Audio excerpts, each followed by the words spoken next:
حدثنا مسدد قال حدثنا بشر قال حدثنا ابن عون عن ابن سيرين عن عبد الرحمن بن أبي بكرة عن أبيه ذكر النبي صلى الله عليه وسلم قعد على بعيره وأمسك إنسان بخطامه أو بزمامه، قال: أي يوم هذا؟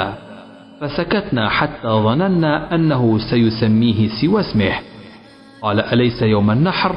قلنا: بلى. قال: فأي شهر هذا؟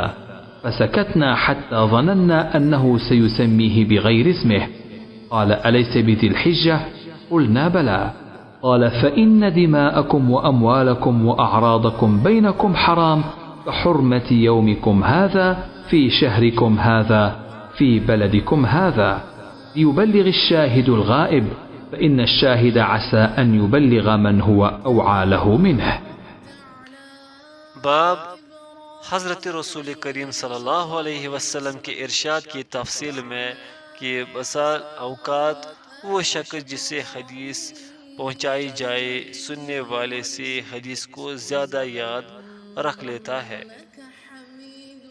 ترجمہ: ہم سے مسدد نے بیان کیا، ان سے بشر نے، ان سے ابن عون نے ابن سیرین کے واسطے سے، انہوں نے عبد الرحمن بن ابی بکرہ سے نقل کیا، انہوں نے اپنے باپ سے روایت کی کہ وہ ایک دفعہ رسول اللہ صلی اللہ علیہ وسلم کا تذکرہ کرتے ہوئے کہنے لگے کہ رسول اللہ صلی اللہ علیہ وسلم اپنے اونٹ پر بیٹھے ہوئے تھے اور ایک شخص نے اس کی نکیل تھام رکھی تھی۔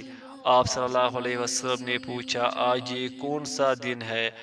ہم خاموش رہے حتیٰ کہ ہم سمجھے کہ آج کے دن کا آپ کوئی دوسرا نام اس کے نام کے علاوہ تجویز فرمائیں گے۔ پھر آپ صلی اللہ علیہ وسلم نے فرمایا: کیا آج قربانی کا دن نہیں ہے؟ ہم نے عرض کیا: ہاں بے شک۔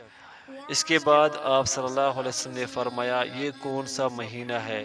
ہم اس پر بھی خاموش رہے اور یہی سمجھے کہ اس مہینے کا بھی آپ اس کے نام کے علاوہ کوئی دوسرا نام تجویز فرمائیں گے۔ پھر آپ صلی اللہ علیہ وسلم نے فرمایا: کیا یہ ذی الحجہ کا مہینہ نہیں ہے؟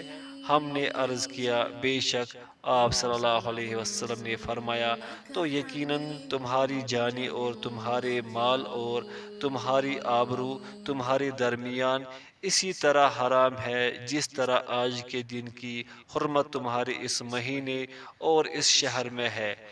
بس جو شخص حاضر ہے اسے چاہیے کہ غائب کو یہ بات پہنچا دے، کیونکہ ایسا ممکن ہے جو شخص یہاں موجود ہے وہ ایسے شخص کو یہ خبر پہنچائے جو اس سے زیادہ حدیث کا یاد رکھنے والا ہو۔